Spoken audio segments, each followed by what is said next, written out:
let's get into it.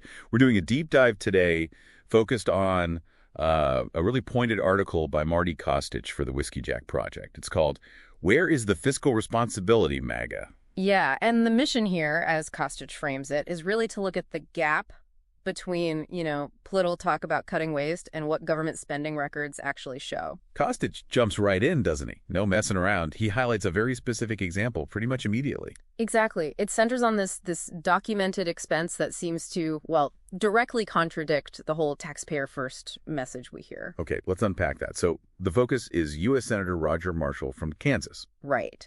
And specifically his senior aide, Brent Robertson. High earner, the salary documented is somewhere around $220,000. $220,000, okay. And the core issue is his commute. His commute, yeah. Which apparently cost taxpayers, get this, $44,000 over 2 years. This was up to October 2025. $44,000 for a commute. How is that even possible? I mean, isn't there like a standard limit for transit benefits? Oh, yeah, there is. The standard federal subsidy is capped. It's about $3,900 a year. So you can see $44,000 over 2 years is vastly more than that.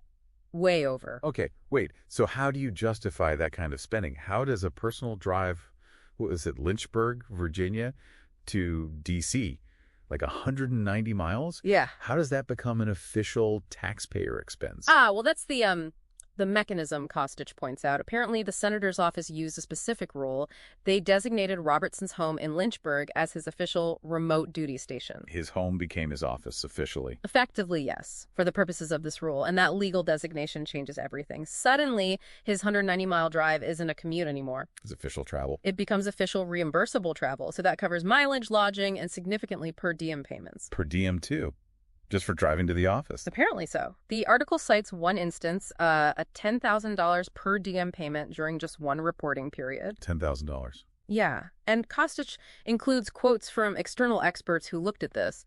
They describe the whole setup as highly unusual and also at odds with the intent behind those rules. Okay, at odds with the intent. That feels key. It might be technically legal under some interpretation of the rule, but it doesn't sound like what the rule was meant for. That seems to be the argument, yeah. And this creates a real conflict, right?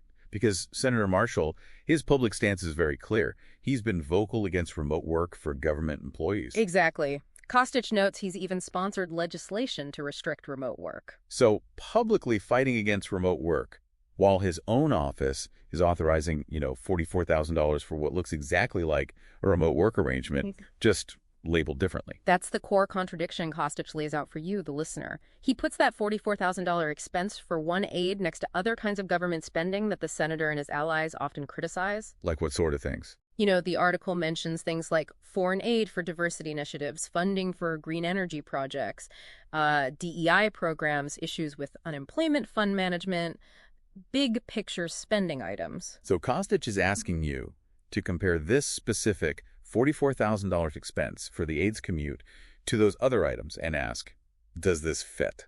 Does it align with that strict taxpayer-first, zero-waste principle? Precisely. He doesn't really draw the final conclusion for you. He presents the documented facts, the action, which is the $44,000 spent, and the rhetoric, the demand for fiscal austerity. And then he sort of wraps it up with a call to action. Kostich argues it's up to citizens to, react, to voice their anger or concerns to representatives in Congress. He frames it as a duty, actually, part of being stewards of the Constitution, even connecting it back to veteran service and sacrifice over 250 years. So the facts are there for you to weigh. The spending versus the statements. And that really leaves us with a final thought, building on what Kostich presented. If spending can be technically legal, following the letter of some rule, but still be described by experts as at odds with the intent, well, how are we as citizens supposed to figure out which government spending actually lives up to that taxpayer-first ideal? Where's that line? That's a tough question. The intent versus the letter of the law. It is. Definitely something to think about.